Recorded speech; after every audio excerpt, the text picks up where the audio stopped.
আমার আল্লাহ। তাহলে মক্কাতে আর একটা জায়গা আছে, যে জায়গাটার নাম হচ্ছে আরাফাতের ময়দান। এই আরাফাতের ময়দানের জন্য কসম করেছ আমার নবীকে আল্লাহ বলছে না গো নবী না, আরাফাতের ময়দানের জন্য আমি আল্লাহ পাক কসম করি না। আমার নবী আল্লাহকে বলছে আল্লাহ এ আমার আল্লাহ তাহলে তুমি মক্কার কসম কেন করেছ? আমার আল্লাহ বলছে আমার নবী আপনি শুনবেন মক্কার কসম কেন করেছি। আমার নবী আল্লাহকে বলে আল্লাহ তুমি মক্কার কসম কেন করেছো আমাকে বলে দাও। আমার আল্লাহ বলে নবী গো আমার নবী শুনে রেখে দিন, মক্কার আমি আল্লাহ এই কারণেই কসম করছি।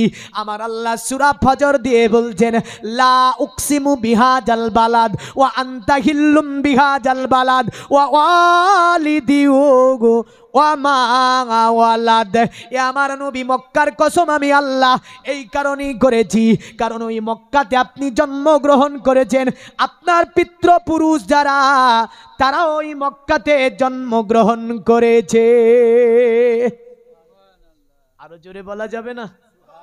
তাহলে কেউ যদি এসে বলে কোরআনে নবীর জন্মের কথা নাই, ওকে ধরতে পারবেন তো? এই মালটাকে চিহ্নিত করে রাখবেন যারা বলবে কোরআনে নবীর জন্মের কথা নাই। হ্যাঁ, আল্লাহ বলছে লা উকসিমু বিহাদাল বালাদ ওয়া আনতা হিল্লুম বিহাদাল বালাদ ওয়া ওয়ালিদি ওয়া মা ওয়ালাদ।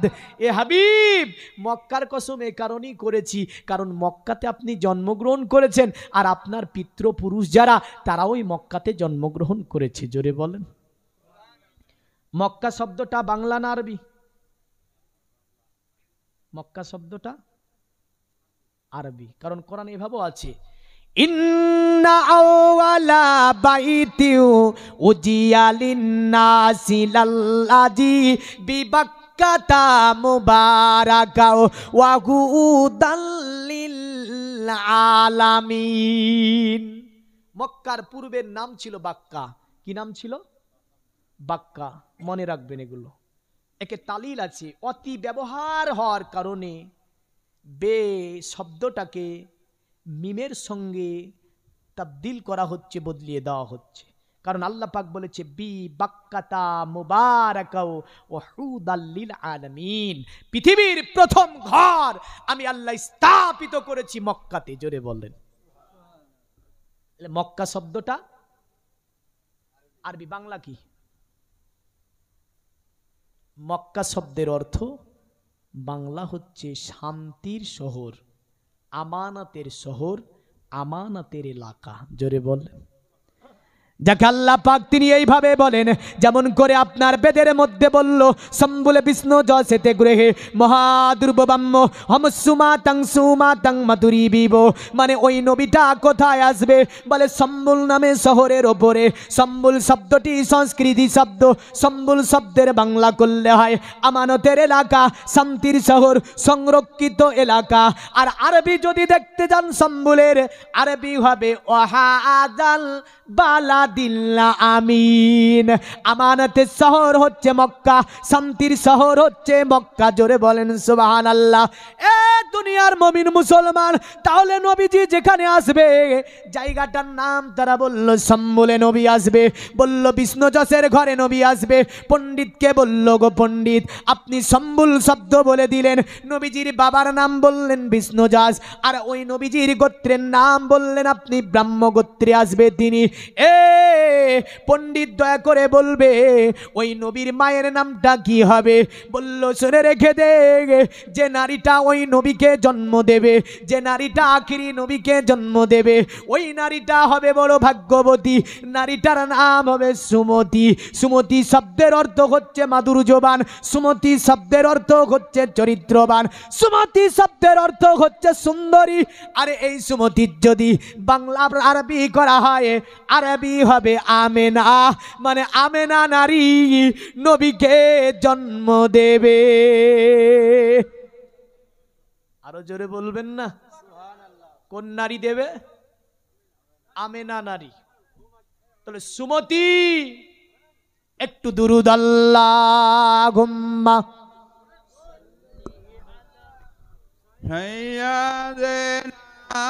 মৌলানা ওয়ালা আলি সাইয়্যিদানা মৌলানা দয়ার নবীজি আমরা তোমার ভুলতে পারি না, তোমার আম্মা আমেনা গো তোমার দুদুমা হালিমা। জোরে জোরে জোরে। কারণ নবীজির মায়ের নাম সুমতি শুনেছেন, আর আরবিতে হবে আমেনা, বাংলা কি হবে? মাধুর্যবান, সুন্দরী, চরিত্রবান। আর সংস্কৃত হবে সুমতি, আর আরবিতে হবে আমেনা। এখন আবার বলছে আমেনা জাহান্নামে যাবে, নাউজুবিল্লাহ বলেন। আমেনা যদি জাহান্নামে যায় তো কোথায় যাবে রে? হ্যাঁ, আরে দয়ার নবীজি আমরা তোমার ভুলতে পারি না, তোমার আম্মা আমেনা গো তোমার দুদুমা হালিমা, তোমার আম্মা আমেনা গো তোমার দুদুমা হালিমা। তুমি এসেছিলে যখন মা আমিনার ঘরে, ফেরেশতারা আসে সে ঘরে, তুমি সিরাতে রাসূল মারিফাতেরি বুলবুল, তোমার দোয়া কবুল করতে খোদা দেরি করে না।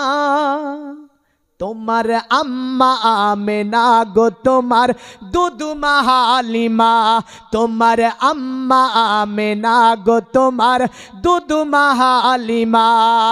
দয়ার নবীজি আমরা তোমার ভুলতে পারি না, তোমার আম্মা আমেনা গো তোমার দুদুমা হালিমা। আল্লাহ হুম্মা সাইয়্যিদানা মৌলানা ওয়ালা আলি সাইয়্যিদানা মৌলানা। জগতের মুমিন মুসলমান বলল, সুমতি নারী পৃথিবীতে একটা বিচিত্রপূর্ণ সন্তানের জন্ম দেবে। বলল পণ্ডিত বলো ওই সন্তানটার নাম কি হবে? সুমতি নারী সন্তানের নাম কি হবে? বলল শুনে রেখে দে, ওই সুমতি নারীর সন্তানটার নাম হবে নরাসং সুদিষ্টজম পশং সপ্রতস্তমং, নাম হবে নরাসং। নরাসং শব্দটি হচ্ছে সংস্কৃতি শব্দ। নরাসং শব্দের যদি বাংলা করা হয়, বাংলা হবে প্রশংসিত। কি হবে? আর যদি মোহাম্মদ শব্দটি আরবি শব্দ, মোহাম্মদের যদি বাংলা করা হয় কি হবে? প্রশংসিত। মোহাম্মদ শব্দের অর্থ প্রশংসিত, আর সংস্কৃতি ভাষায় বলতে গেলে বলতে হবে নারাসং।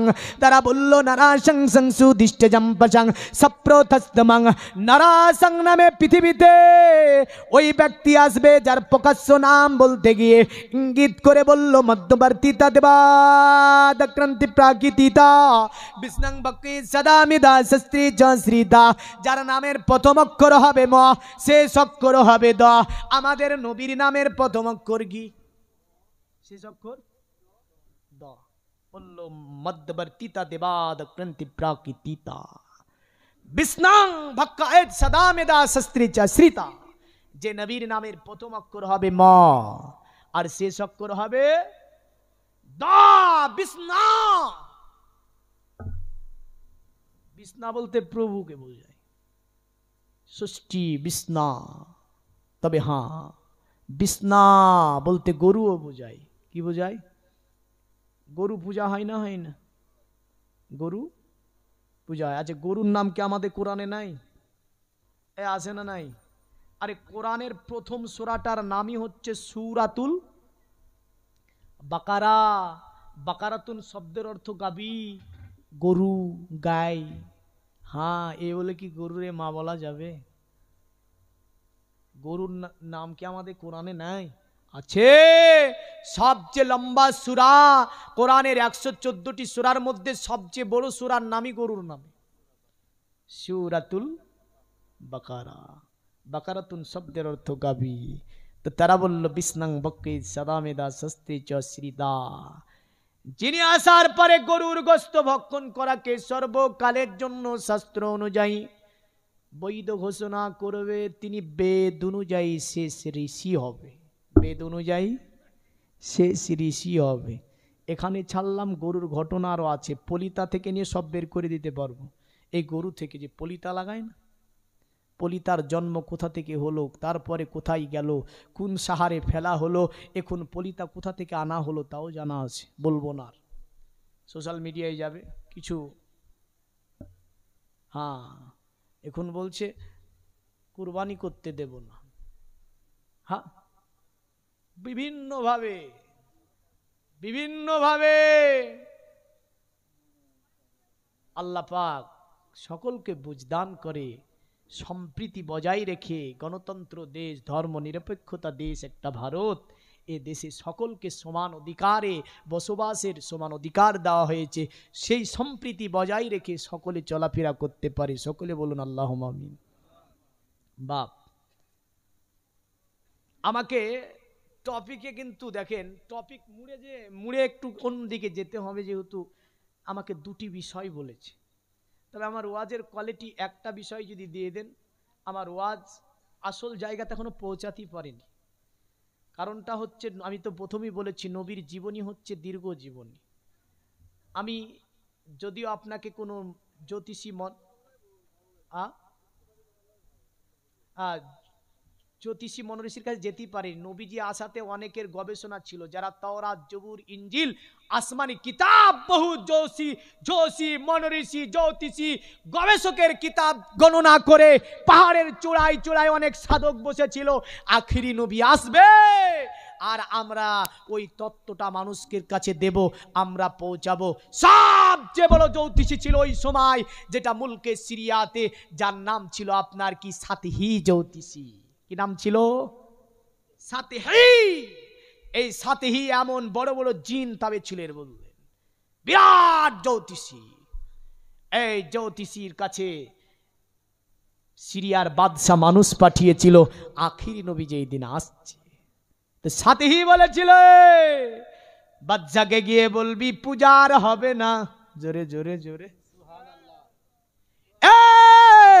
সিরিয়ার প্রশাসনেরা বাদশাকে যাবার পরে বলে দে, আমি সাতিহি, আমি সব কিতাব পড়ে দেখেছি, তাওরাত, জবুর, ইনজিল, আসমানি কিতাব থেকে নিয়ে বহু সাধকের কিতাব আমার পড়া আছে, আমি সাতিহি বলে দিচ্ছি।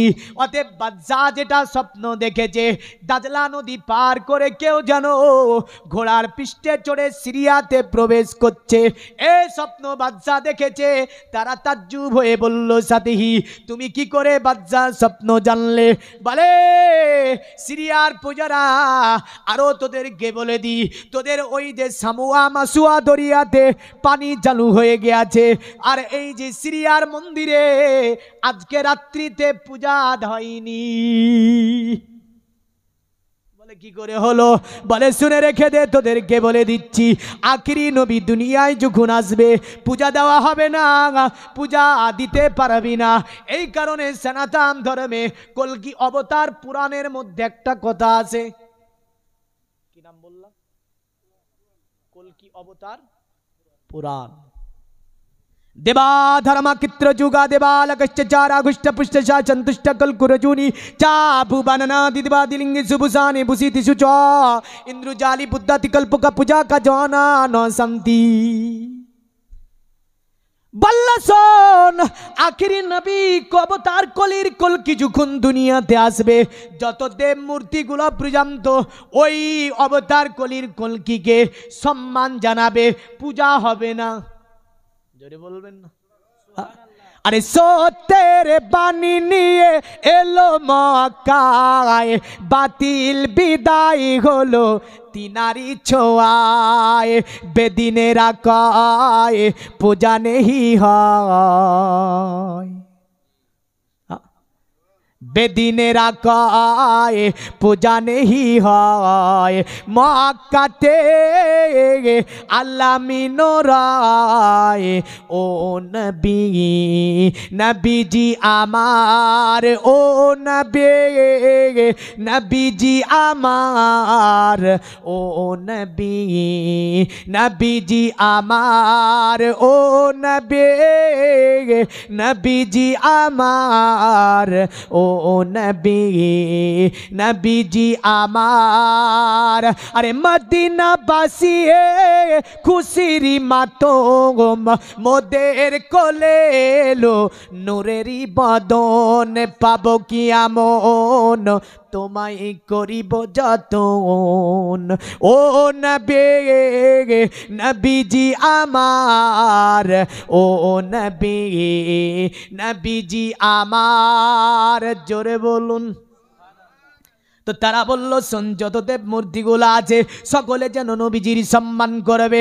বলল হুষ্টা পুষ্টা সন্তুষ্টা অবতার কলির কলকি দুনিয়াতে আসার পরে অতএব যত ওই যে দুর্বল পশুগুলো ওই দুর্বল পশুগুলো সাব্বল হয়ে যাবে। আমাদের কিতাবও আছে না নাই? মৌলবীদের মুখে আশা করি শুনেছেন। কিন্তু অবতার কলির কলকি ভবিষ্যৎ পুরাণ বলছে দেখেন উষ্টা পুষ্টা সন্তুষ্টা কলকো রজনী চাবুবা মানে যখন ওই যে আপনার অবতার কলির কলকি দুনিয়ার জমিনে আবির্ভাব হবে পশুগুলো সব বার হয়ে যাবে। গাছে যে গাছে মরা গাছ ফুল ফুটাতে পারেনি অবতার কলির কলকি আসাতে মরা গাছে ফুল ফুটে যাবে। অবতার কলির কলকি আসাতে যেন মরা গাছে পাতা বেরাবে। যে মরুভূমি জীবনে ঘাস বের করতে পারেনি ওই মরুভূমিতে ঘাস বেরাবে। জোরে বলেন সুবহানাল্লাহ। বলল শোন উষ্টা পুষ্টা সন্তুষ্টা কলকু রজনী চাবুবা নানা দিবাদি লিঙ্গি সুভূষানে ভূষিতি সুজা ইন্দ্রজানি বুদ্ধাতি কল্পকা পূজা কা জানা ন শান্তি। আর ওই অবতার কলির কলকি আসার পরে তিলকবাজি করে ইন্দ্রজালিকদের গল্প কাহিনী দিয়ে মানুষকে ভুগিয়ে ভাগা রাখা যাবে না। বলে কেন যাবে না? বলে এর অবসান যিনি ঘটাবে তিনি হচ্ছে অবতার কলির কলকি। তিনি আসার পরে দুনিয়াতে শান্তি কায়েম করবে। অথতে সংভবী শান্তি। তোরা যদি শান্তি পেতে চাস অবতার কলির কলকির সংস্পর্শে চলে যাবি তোদের জীবনটা সার্থক হয়ে যাবে। জীবনে কোনো দুঃখ কষ্ট বেদনা দুর্দশা থাকবে না। জোরে বলেন সুবহানাল্লাহ। দুনিয়ার মুমিন মুসলমান মনে রাখবেন আপনার কাছে দুটি জিনিস রেখে যাচ্ছি আমি। আমার নবীজি সাল্লাল্লাহু আলাইহি সাল্লামের ঘটনাগুলো যদিও আমি বেশির অংশই আপনাকে বেদ ও পুরাণ থেকে বিভিন্ন ঘটনা আপনাকে শোনাতে চেয়েছি। ইসলামিক ঘটনা যদিও ছোট ছোট করে আনার চেষ্টা করেছি তবে মনে রাখবেন দুনিয়ার জমিনে আমরা কার ইবাদত করে জান্নাতে যাব কাকে মেনে জান্নাতে যাব। এখন যদি মুসলমানকে বলি তুমি কোথায় যাবে মুসলমান বলবে জান্নাতে যাব। এইখানে আছে জাহান্নামে যাবে বলার মতো মানুষ? আগামীকাল সনাতন ধর্মের আপনার ওই যে মন্দিরে পূজা দিবে দেখবেন মদ্যপান করবে জিজ্ঞাসা করবেন তুমি কোথায় যাবে বলবে আমি স্বর্গে যাব। কি বলবে? দুনিয়ার মুমিন মুসলমান আপনি দলিত আদিবাসী যারা আছে তারা দেখবেন বিভিন্ন রীতিনীতি ভাবে ঢোল শঙ্কা বাজাবে। যে জিজ্ঞাসা করবেন বলো তো মরার পরে কোথায় যাবে? স্বর্গে যাব। খ্রিস্টানকে জিজ্ঞাসা করেন তুমি মরার পরে কোথায় যাবে বলবে স্বর্গে যাব। 3000-এর অধিক ধর্ম কোন জাতি কোন ধর্ম বলে না যে মরার পরে নরকে যাব। সকলের আশা স্বর্গে যাব। এক এক রকম রীতিনীতি পালন করে তারা স্বর্গে যায়। এক এক রকমের রীতিনীতি পালন করে তারা আপনার স্বর্গে যেতে যায়। কিন্তু মনে রাখে দেবেন স্বর্গে যাওয়ার জন্য আমার নবীজিকে মানতে হবে। স্বর্গে যাওয়ার জন্য নবীজির উপদেশগুলো জীবনে বাস্তবায়ন করতে হবে তবে আপনি স্বর্গে যেতে পারবেন। এই কারণে আপনার অথর্ব বেদের মধ্যে বলেছে যত্তদা বনদা যস্য বিশ্ব যশশ্চায় মৃতাং যস্য দেবা যশশ্চায় মৃত যস্য মৃত। বলল শুনে রেখে দে তুই যদি মৃত্যুবরণ করার পরে স্বর্গে যেতে চাস তাহলে বিশ্ব ভুবনকে যিনি সৃষ্টি করেছেন উনার ইবাদত করে নে। উনাকে যদি ইবাদত করে নিতে পারিস তাহলে তুই স্বর্গে লাভ করবি। জোরে বলেন। এই স্বর্গ তো কে তৈরি করেছে গো? স্বর্গের সর্দার কে? হয়নি, আনসার ভুল। নবীজি বলছেন আল হাসান ওয়াল হুসাইন সাইয়্যাদা সাবাবি আহলিল জান্নাহ, জান্নাতে ওয়াদেব সরদার হচ্ছে সকল পুরুষের জন্য নওজওয়ানদের। আমার দুইজন নওসাগা, ইমাম আলী মাকা, ইমামে হাসান ও হুসাইন। জোরে বলবেন না, ইমামে হাসান। ওয়াজ কিন্তু একটু মুড়ে দিচ্ছি, কারণ আছে বুঝলেন তো, মানে মুড়ে দেওয়ার পিছনে আমাকে মুড়িয়ে দিতে বলেছে, তাই একটুখানি ক্রস করে দিচ্ছি, তবে লাইনটা জোড়ালে কি ক্রসটা করব। নবীজি বললেন শোনো, ফাতেমা তু সাইয়্যিদাতুন নিসাই আহলিল জান্নাহ, এ দুনিয়ার নারীরা আর তোমাদের সরদারনি হবে জান্নাতের মধ্যে যিনি, তিনি হচ্ছে নবীজি নন্দনী হযরতে ফাতেমা তু জোহরা রাদিয়াল্লাহু তাআলা আনহা। জোরে বলেন। জান্নাতে যেতে গেলে নবীকে মানতে হবে, জান্নাতে যেতে গেলে ইমাম আলী মাকা, ইমামে হাসান হুসাইনকে মানতে হবে, জান্নাতে গেলে আলী শেরে খোদাকে মানতে হবে, জান্নাতে যেতে গেলে আমার নবীজির কন্যা হযরতে মা ফাতেমাকে আপনার মানতে হবে।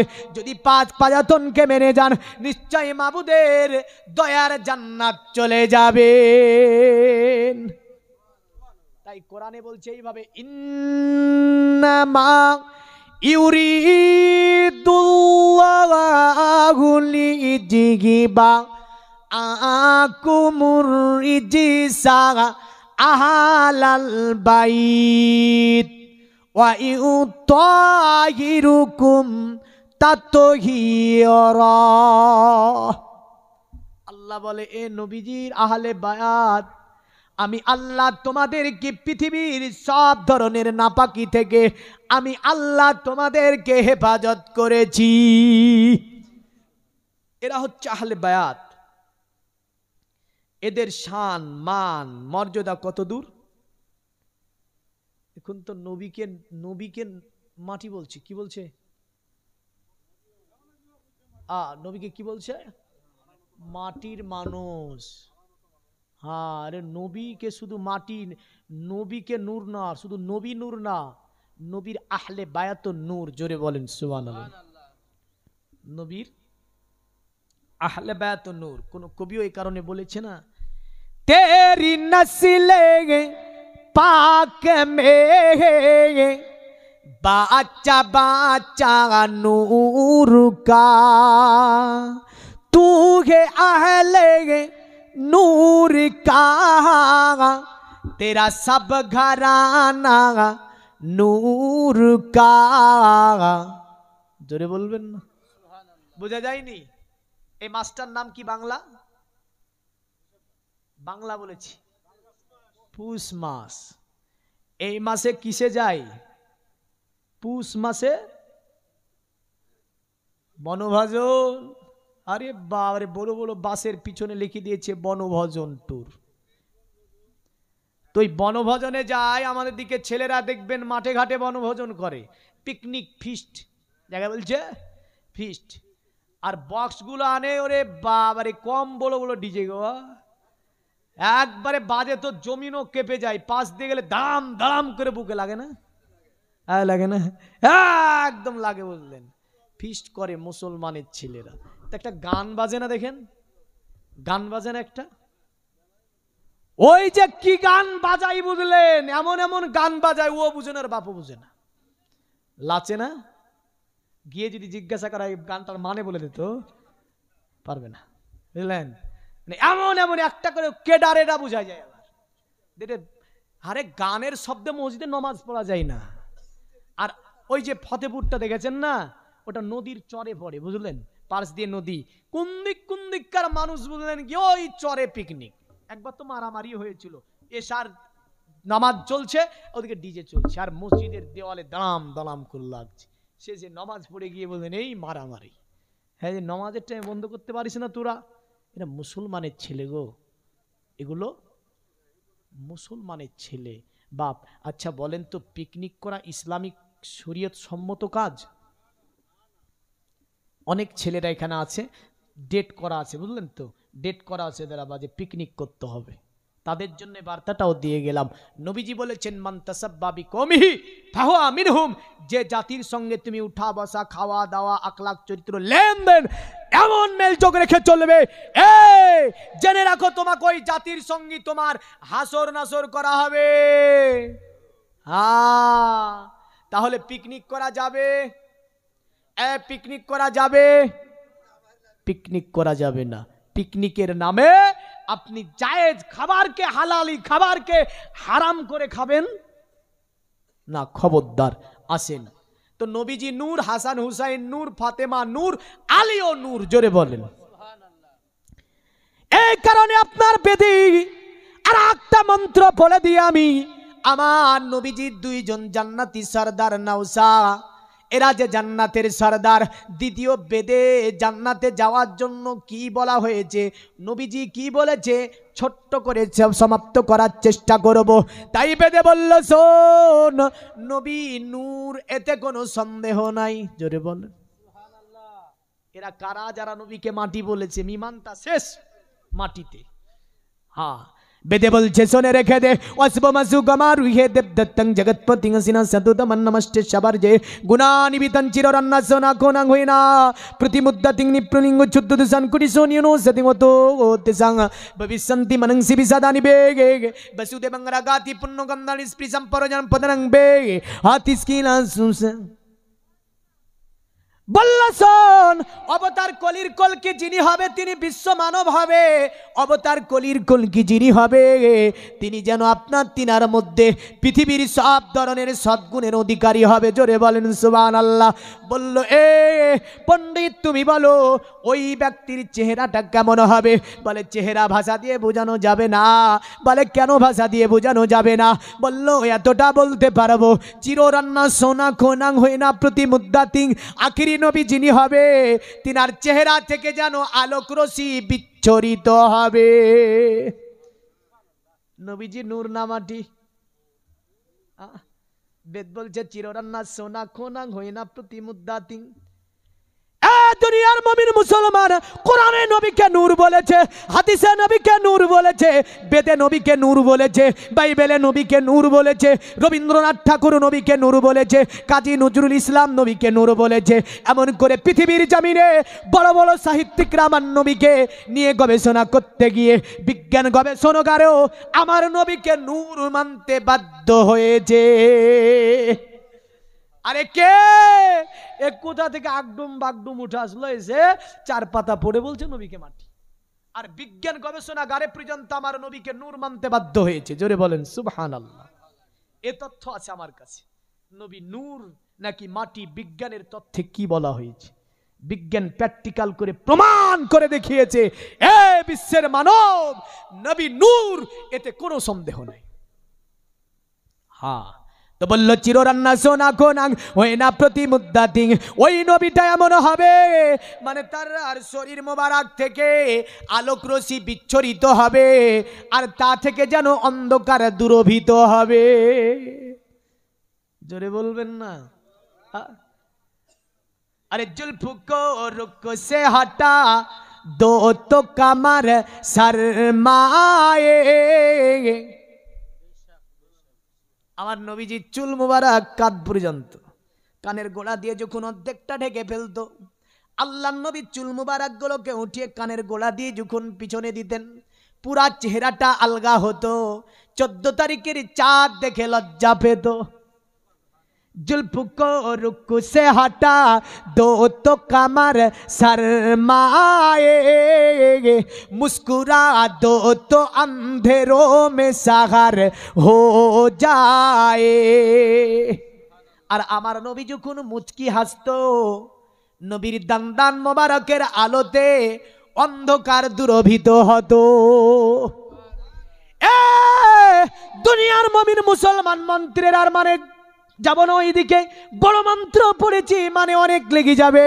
তবে একটা জিনিস আপনি মনে রেখে দেবেন, আমরা হচ্ছি ইসলাম ধর্মের মানুষ, মুসলমান। আমরা এই ইসলামটাকে স্বাধীন পেয়েছি, নামাজটার জন্য পড়তে যাই না, ইসলামের জন্য বিবি বাচ্চাকে শহীদ করা লাগেনি, এই কারণে এর গুরুত্বটা বুঝতে পারেনি। এই কোরআন পাওয়ার জন্য আমাদেরকে কখনো নিজেকে আপনার রক্ত বিলিয়ে দিতে হয়নি, ছোট ছোট বাচ্চাকে শহীদ করে দিতে হয়নি। এই কারণে আমরা কোরআন পড়ার মর্যাদা বুঝতে পারিনি। এ দুনিয়ার মুমিন মুসলমানেরা, মনে রাখবেন আমার নবীজি সাল্লাল্লাহু আলাইহি সাল্লামের নওজা ইমাম আলী মাকা ইমামে হুসাইন, তিনি যে জান্নাতের সরদার। আমার নবী বলেছেন, মান আহাব্বাল হুসাইন ফাকাদ আহাব্বানি, যারা আমার হুসাইনকে ভালোবেসে নিল ওরা যেন আমাকে ভালোবেসে নিল, আর যারা আমার হুসাইনের সঙ্গে দুশ্মনী করলো ফাকাদ আবগাজানি, নবী বলেছেন যারা হুসাইনের সঙ্গে দুশ্মনী করলো ওরা আমি নবী যেন আমার সঙ্গে দুশ্মনী করলো। আমার নবী বলে আমার উম্মাত, শুধু তাই নয়, নবীজি বলে শোনো, হুসাইন হচ্ছে আমার কলিজার একটা টুকরা, হুসাইন হচ্ছে আমার নয়নের মণি, হুসাইন হচ্ছে আমার কলিজার একটি টুকরা। এ বিশ্বের মুসলমানেরা, নবী বললেন তোমরা যদি হুসাইনকে পেয়ে যাও, হুসাইনকে মেনে নেবে, হুসাইনের হাতে হাত দিয়ে বায়াত নিয়ে নেবে। হুসাইনের হাত আমি রাসূলুল্লাহ আমার হাত।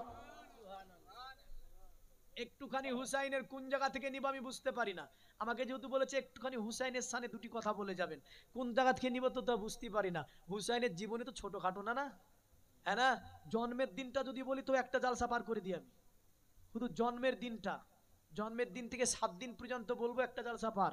এটি যা ঘটনা আছে হুসাইনের, সুবহানাল্লাহ। তো হুসাইনের শেষটা একটু বলি নাকি? হ্যাঁ, তো হুসাইন, হুসাইন ছেলে জান্নাতের সরদার, জোরে বলেন আল্লাহ নবীর নওজা ইমাম আলী মাকা ইমামে হুসাইনের শরীর মোবারকে যে রক্ত আছে, রক্তটা হচ্ছে আলী শেরে খোদার রক্ত, আর তিনার শরীরে যে রগগুলো আছে হাসমি বংশের রগ, জোরে বলেন।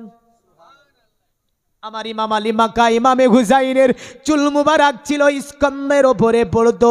14 তারিখের চাঁদ যদি আমার ইমাম আলী মাকাকে দেখতো, ইমাম আলী মাকাকে দেখি 14 তারিখের চাঁদ লজ্জা পেত যে আমার ইমাম হযরত ইমাম আলী মাকা ইমামে হুসাইন, যাকে আপনার যিনি জিবরাইল স্বয়ং ফেরেশতার লিডার, জিবরাইলের কোলে বসে খেলা করেছে, যে জিবরাইল হুসাইনের দিকে হয়ে আমার নবীজির সঙ্গে হুসাইনকে নিয়ে খেলা করেছে, যে ইমাম আলী মাকা ইমামে হুসাইন জান্নাতের সরদার, মা ফাতেমার নয়নের তারা, নবীজির লাগতো জিগার, যার বাড়িতে আপনার জিবরিল আলাইহিস সালাম এসে হুসাইনকে কোলে তুলে নিত, জান্নাতের মিঠাই এনে হুসাইনকে ভক্ষণ করাতো।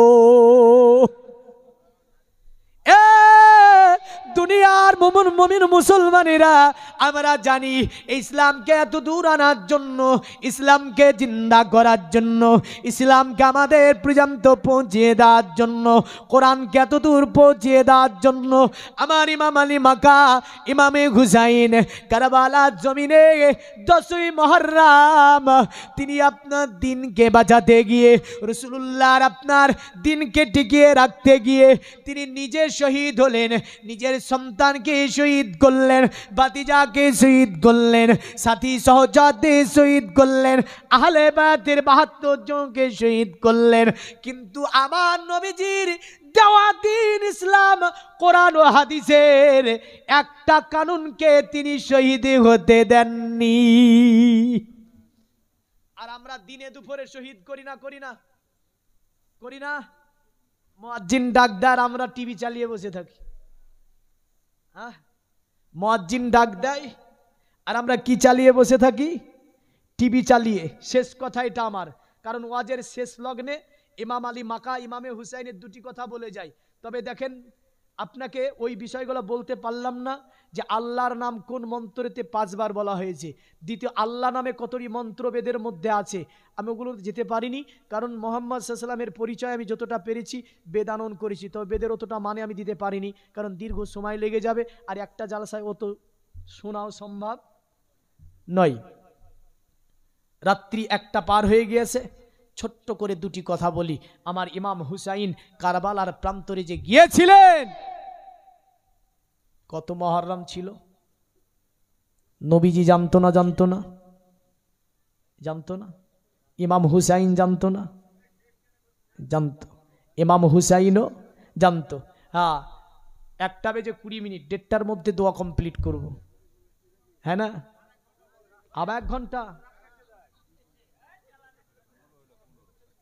হ্যাঁ, আবার দুরূদ পড়েন, আল্লাহুম্মা সাল্লি আলা সাইয়্যিদিনা মাওলানা ওয়া আলা আলি সাইয়্যিদিনা মাওলানা মুহাম্মদ। আরে জিবরিল এলো যে নবী তারে জান্নাতি সে বেটে দিল গো दोनों के तख्त पारे जिबरील बोले ओ गो नबी दो जहान जिबरील बोले ओ गो नबी दो जहान जन्नती फूल दूटी হোসেন আর হাসান একদা হাসান হোসেন একদা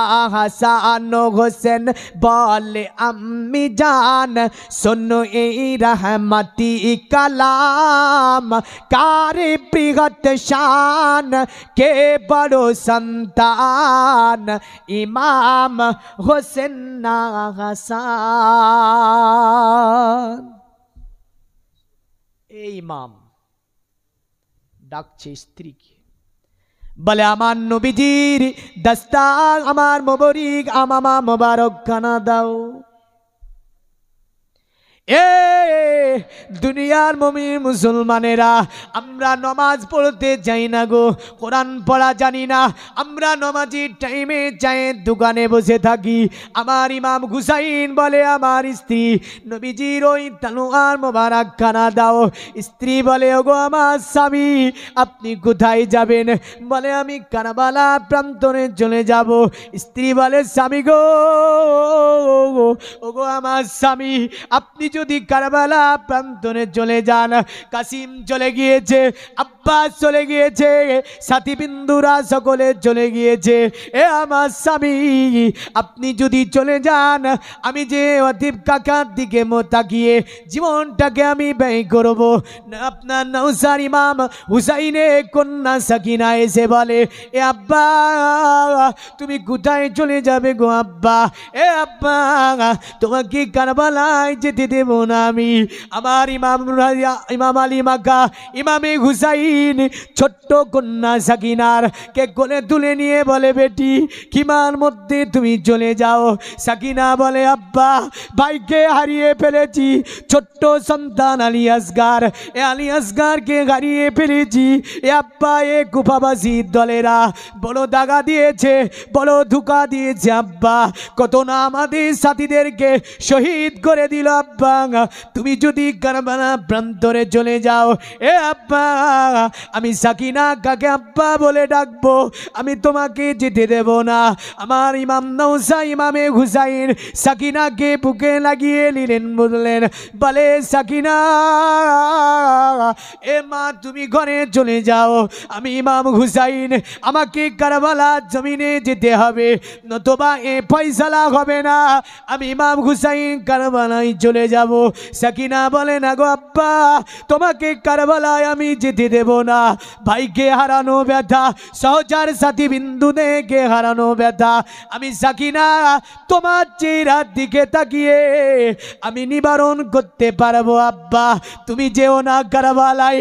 আমার ইমাম হুসাইন সাকিনাকে বুকে লাগিয়ে চুমু দিয়ে বলে সাকিনা যাও চলে যাও, আল্লাহ তোমাদের হেফাজত করবে সাকিনা। আমি ইমাম হুসাইন কারবালায় না যাওয়া পর্যন্ত আমি হুসাইন, অতএব এ যুদ্ধে সমাপ্তি ঘটবে না। সাকিনা মেয়েটি কারবালা আপনার ওই খিমার থেকে খিমার মধ্যে তাকে রাখা হলো। আমার ইমাম আলী মাকা ইমামে হুসাইন তিনি পামামা বেঁধেছেন, জুলফিকারি নিয়েছেন, খিমাবাসীকে বলছে এ খিমাবাসী তোমাদেরকে আমি বিদায় জানাও, আমাকে তোমরা বিদায় দাও, আমি কারবালাতে চলে যাব। যাব। কিমাতে আপনার ওই সময় নবীজি নওশার একজন ছেলে ছিল, যার নাম ছিল আপনার আলী আকবর। আলী আকবর ছিল আপনার অসুস্থ অবস্থায়। বলে আব্বা, আমার আব্বা তুমি যেও না গো, তুমি যেও না কারবালায়, আমাকে যেতে দাও কারবালার জমিনে, আমি থাকতে তোমাকে কারবালায় যেতে দেব না। ইমাম হুসাইন বলে না আমার সন্তান, তুমি অসুস্থ রয়েছ, আমি হুসাইন ভবিষ্যৎবাণী তোমাকে দিয়ে যাচ্ছি, তোমার থেকে আমি হুসাইন আমার বংশ কিয়ামত পর্যন্ত পৃথিবীর জামিনে টিকে থাকবে। জোরে বলবেন না আহ এ দুনিয়ার মুমিন মুসলমানের আমার ইমাম হুসাইন কিমাবাজিকে সান্ত্বনা দিলেন। কিমাবাজিকে বলল, এ কিমা মানুষেরা চিন্তা করো না, ইজ্জতে মালিক হচ্ছে আল্লাহ। আমার ইমাম হুসাইন বলে, কেননা কোরআন তোমরা পড়নি? আল্লাহ বলে, কুলিল্লাহুম্মা মালিকাল মুলকি তুতিল মুলকা মান তাশাউ ওয়া তানজিউল মুলকা মিম্মান তাশাউ ওয়া তুইজ্জু মান তাশাউ ওয়া তুজিল্লু মান তাশাউ বিয়াদিকাল খাইর ইন্নাকা আলা কুল্লি শাইইন কাদির। ওরা তারা যারা বলে আল্লাহ সমস্ত সাম্রাজ্যের মালিক হচ্ছে আল্লাহ, যাকে তিনি ইচ্ছা করেন সাম্রাজ্য দান করেন, যাকে ইচ্ছা করেন, যার কাছ থেকে ইচ্ছা করেন সাম্রাজ্যকে ছিনিয়ে নেন। অত ইজ্জু মান্তাসা অত জিল্লু মান্তাসা, যাকে আল্লাহ ইচ্ছা করে ইজ্জত দেয়, যাকে আল্লাহ ইচ্ছা করে তাকে আপনার অপমানিত করে দেয়। এ কিমাবাসীরা, আমি ইমাম আলী মাকা ইমামে হুসাইন তোমাদের জন্য দোয়া করে দিলাম, তোমাদের আল্লাহর ঘাতে সাপ্রুদ করে দিলাম। নিশ্চয় আমার আল্লাহ তোমাদেরকে আপন জায়গায় হেফাজত করবে, ইজ্জতের মালিক হচ্ছে আমার আল্লাহ। ইমাম আলী মাকা ইমামে হুসাইন দুলদুলকে সাজিয়ে নিয়েছে। এ মুসলমান, মনে রাখবেন হুসাইন তো দূরের কথা, আমার নবীজির পরের কথা বলি। আমার ইমাম হুসাইন যে ঘোড়াটার ওপর সওয়ার হতো পৃথিবীর জমিনে, এমন দ্বিতীয় ঘোড়া আমার আল্লাহ আর পাঠাইনি, পাঠাবে না। হ্যাঁ, একে যে নবীকে বলে আমার মতো, নবী তো দূরের কথা, নবীজির নওশা হুসাইন যে ঘোড়ায় চড়তো, এই ঘোড়ার মতো দ্বিতীয় ঘোড়া পৃথিবীতে নাই, কিয়ামত পর্যন্ত আর হবে না। বুঝলেন? দুলদুল ইমাম আলী মাকা ইমামে হুসাইন দুলদুলে চেপে যাবেন, দুলদুলের ওপর বসে গিয়েছেন, লাগানটাকে ধরেছে আমার ইমাম হুসাইনের দিকে। পুরা কাফিলা নারী থেকে নিয়ে কাফিলার বাচ্চারা পর্যন্ত আমার হুসাইনের চেহারার দিকে তাকিয়ে আছে। হুসাইন কারবালা প্রান্তরে চলে যাবে, লাগানটাকে ধরেছে, লাগানকে টান দেয়। দুলদুল মাথা নড়িয়ে বলে, না যাব না, আমি সামনে যাব না। হুসাইন বলে, দুলদুল চল সামনে, কারবালা জমিনে নিয়ে চল। বলে দুলদুল মাথা নড়িয়ে বলে, এ হুসাইন আমি যেতে পারবো না, কারণ সাকিনাকে ফেলে আমি দুলদুল যেতে পারবো না। এ হুসাইন, অতএব এই যে ছোট্ট মেয়ে সাকিনা এত কান্না করেছে, আমি দুলদুল যেতে পারবো না। আমার হুসাইন তাকে সাকিনা এসে দুলদুলকে বলে, ওরে দুলদুল, আমার পিতা হুসাইনকে কারবালায় নিয়ে যাবি না তুই?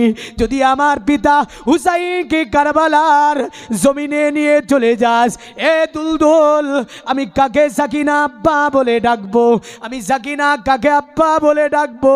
এ দুলদুল, তুই নিয়ে যাবি না আমার পিতা হুসাইনকে। আমার সাকিনার কথা শুনে আপনার দুলদুল সামনের দিকে আগায় না। হুসাইন লাগান ধরে টান দেয়, দুলদুল মাথা নড়িয়ে দেয়।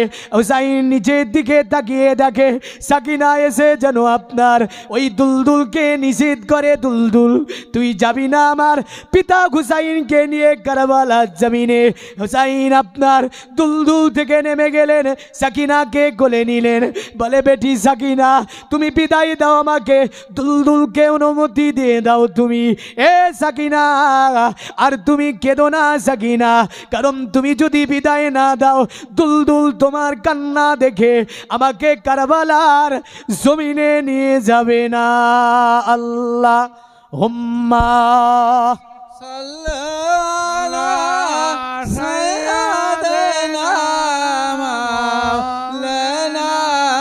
ওয়ালা আলে সাইয়্যিদানা মাওলানা আরে ইমাম হোসেনের গোস্ত ধরে কান্দে সাকিনা গো আব্বা ছেড়ে যেও না গো আব্বা চলে যেও না ওই কারবালা ময়দান হতে কেউ ফিরে এলো না গো আব্বা ছেড়ে যেও না গো আব্বা চলে যেও না ইমাম হোসেনের গোস্ত ধরে কান্দে সাকিনা গো আব্বা ছেড়ে যেও না গো আব্বা চলে যেও না দুধের শিশু আলী আসগর পানির লাগিয়া ব্যাকুল হয়ে কাঁদিছে গো দেখো চাহিয়া ইয়াজিদের শহীদ করলো পানি দিল না গো আব্বা ছেড়ে যেও না গো আব্বা চলে যেও না ইমাম হোসেনের গোস্ত ধরে কান্দে সাকিনা গো আব্বা ছেড়ে যেও না গো আব্বা চলে যেও না ওই কারবালা ময়দান হতে কেউ ফিরে এলো না গো আব্বা ছেড়ে যেও না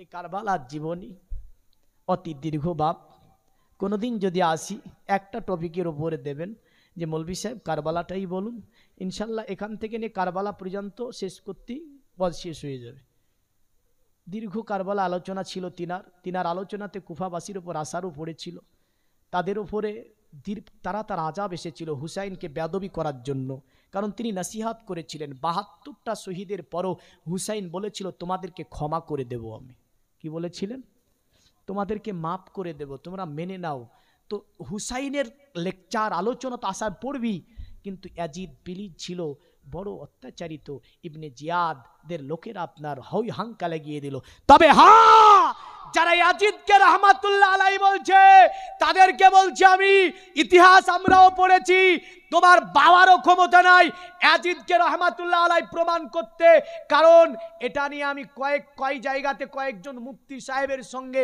দীর্ঘক্ষণ আলোচনা কারণ ইয়াজিদ বিলিদের পুরো ঘটনা আপনাকে আমি বলে দিতে পারি ইয়াজিদ কি করেছিল হুসাইনের সার মোবারকের উপর ছড়ি মেরে বলেছিল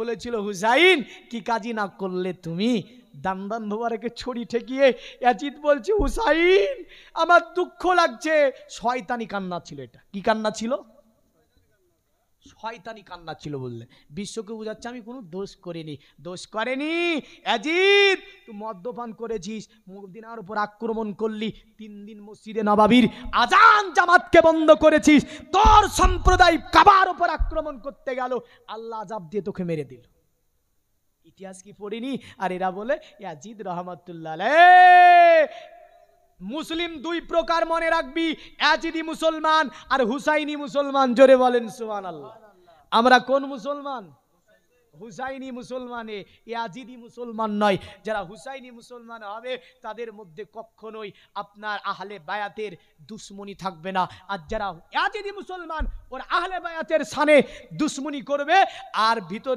ইয়াজিদকে রহমাতুল্লাহ আলাইহি বলবে এরা ইয়াজিদি মুসলমান বললেন আল্লাহ পাক আমাদের সকলকে হুসাইনি জাজবা হুসাইনি প্রেম হুসাইনি মোহাব্বত দুনিয়াতে নিয়ে 5 ওয়াক্ত নামাজ পড়ে সকলে বলুন আল্লাহুম্মা আমিন এইখানে অনেক আছে নামাজ পড়েন আছে না নাই এই হুসাইনের ভালোবাসা নিয়ে একজন ভাই আমার হাত তুলে বলো তো যে আগামী কাল থেকে 5 না পারলে 1 পড়ব আপনি পড়েন না যে পড়ে না তাকে বলেছি একজন হাত তুলে বলেন তো মৌলভী সাহেব 2 জন পেয়েছি যাক 3 জন তাহলে এই যে 3 জনের জন্য হয়তো জালাসাটা সার্থক হবে এত হ্যাঁ আরেকজন বলবেন না আমার জন্য বলছি বাপ আমার জন্য যাক আলহামদুলিল্লাহ 5 ওয়াক্ত না বলে যেটা পারবেন আপনি 1 ওয়াক্ত হলেও পড়বেন আপনি যাক আলহামদুলিল্লাহ 5 ওয়াক্ত তো পড়তেই হবে যারা ওই ঈদে পড়ে তাদের জন্য একটু ভারী হয়ে যায় 5 ওয়াক্ত হ্যাঁ না তো কোনো হাতই তুলবে না যদি 5 ওয়াক্ত বলেন না হাতই তুলবে না 1 ওয়াক্ত বললে আস্তে আস্তে ইন্নাস সালাতা